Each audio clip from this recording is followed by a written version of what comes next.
So when we start the chapter, we will start in this way. Alfred often sings songs in her head. Amazing Grace are songs by Elvis Presley. Most music is forbidden in Gilead. Prostitutes or kept cannot sing song. Forbidden in the Gileadian world. Sometimes she hears Selena humming and listening to a recording of herself from the time when she was a famous gospel singer. Summer's approaching and the house grows hot. Soon the handmaids will be allowed to wear their summer dresses. Alfred thinks about how Aunt Lydia is of course her name,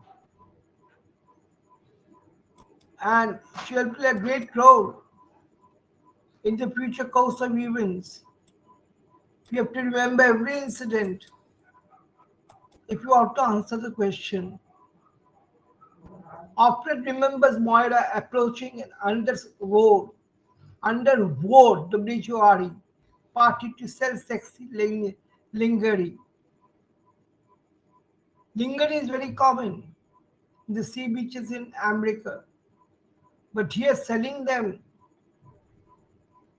underword, UNDERWHORE. She remembers reading stories in the papers about women who were murdered and raped, but even in the old days, it seems distant from her life and unrelated for her. Alfred sits at the window beside the cushion embroidered with the word faith. It is the only word they have written. They've given her to read, and she spends many minutes looking at it. From a window, she watches the commander. The commander we know in this story, a corrupted man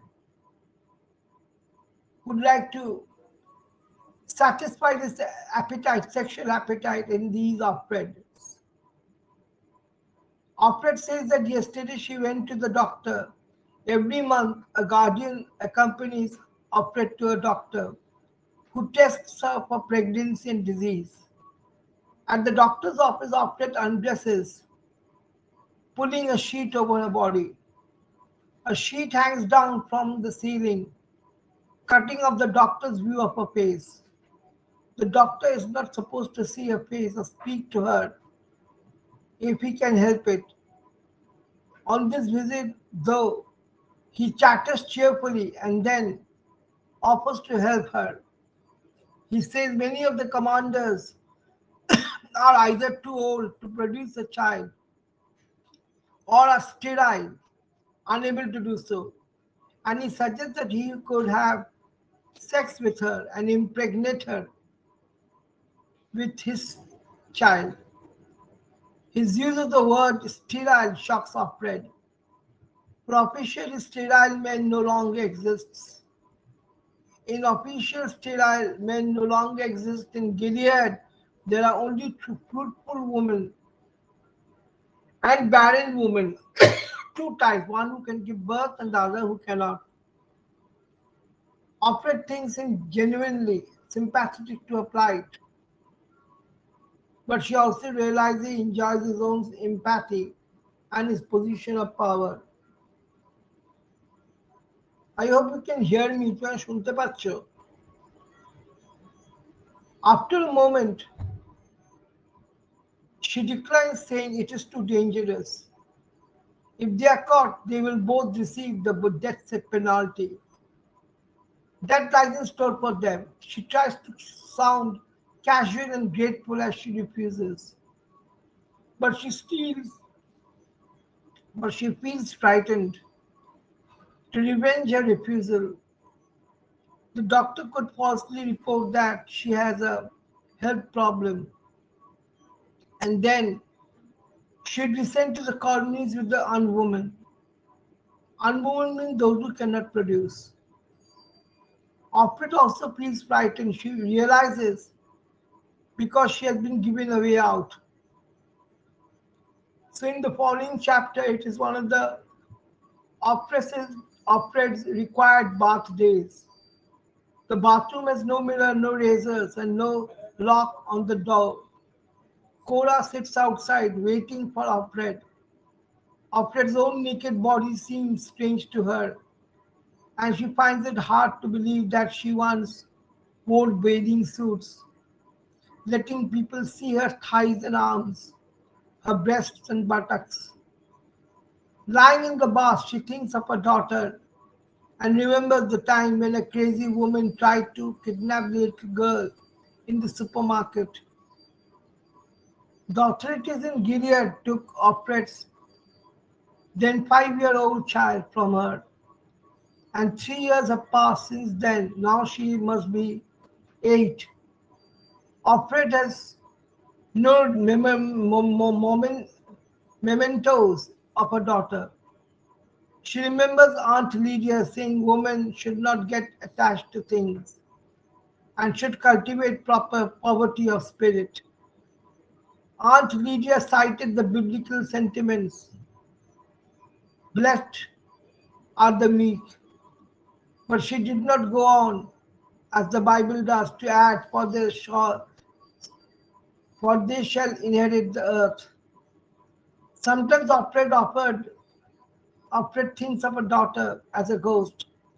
She muses that the authorities were right. It is easier to think of your stolen children as dead.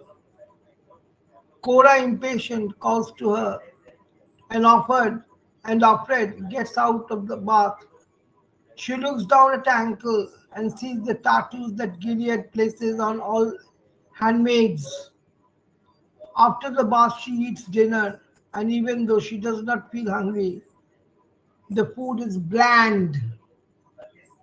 Alfred remembers Aunt Lydia saying that handmaids are not allowed coffee, alcohol, or nicotine. She thinks of Serena and the commander and Serena and the commander eating below her and wonders if the commander ever notices his wife. Handmaids are not allowed to keep uneaten food, but Alfred wraps a pat of butter in a piece of napkin and hides it in a shoe. So from these chapters, by this point in the novel, plentiful clues have clarified the handmaid's role. Serena's hatred of Alfred, the handmaid's obsession with fertility, blessed be the fruit, may the Lord open, is how handmaids greet one another. The references to declining birth rates and the visit to the doctor all suggest that handmaids exist to bear the children of their commanders. In this extremely patriarchal world, men cannot be called sterile. If a woman fails to conceive, she is labeled barren, and no one considers that the man's sterility may have been the reason. It happens, we all know, that is science. Gilead adopts pre modern beliefs and rejects modern science in order to glorify men. Yet the doctor's comments doctorate show that the belief is adopted only officially. Privately, people realize that men, especially older men, like the commanders, can be sterile.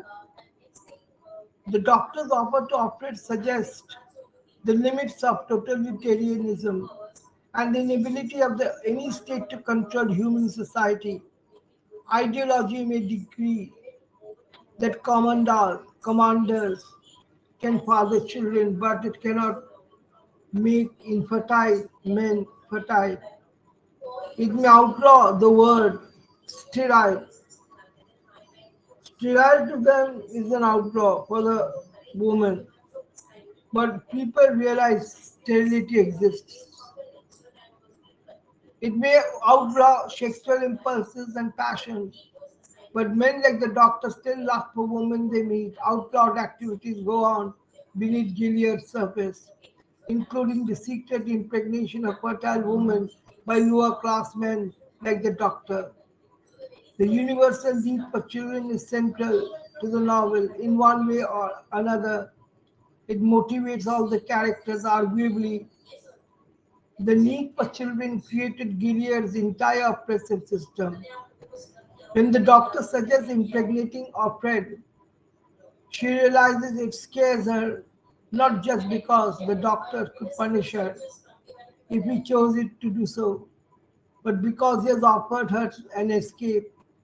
Alfred's fear seems inexplicable at first. How could she not long to escape?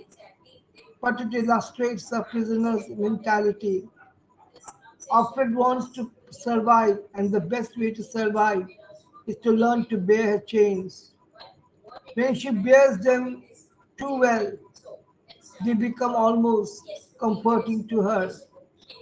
Her captivity becomes familiar, and the prospect of a new, free life becomes scary. Aunt Lydia's words to the woman suggest that Gilead operates not just by using ideas from the women's movement, but by using and perverting biblical ideas and language. She tells the woman, "Blessed are the meek," but she leaves out the pivotal phrases with which the Bible ends. That sentence, "For they shall inherit the earth." The Bible suggests that the downtrodden can look forward to an eternal reward, rising up against their oppressors. But the ideology of Gilead suggests just the opposite. Women's glory comes from their meekness, and they will always be meek. The idea that women would rise up against their oppressors is beyond sinful, unthinkable. Gilead uses biblical language when convenient, even if that means taking phrases out of context and destroying the intended meaning. So, in the household, a mood of loneliness and isolation exists.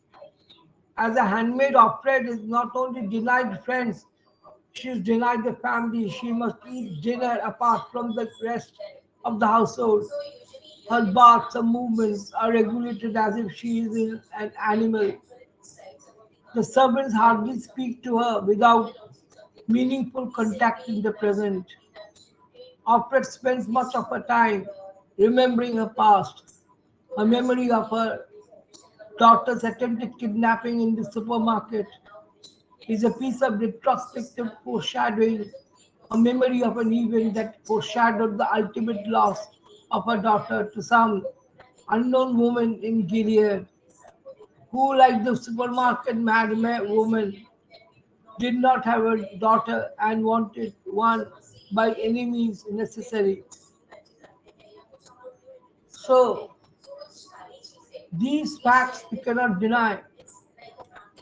These are the facts of the Alfred world, and this Alfred world has been taken for granted, and it is taken to be true.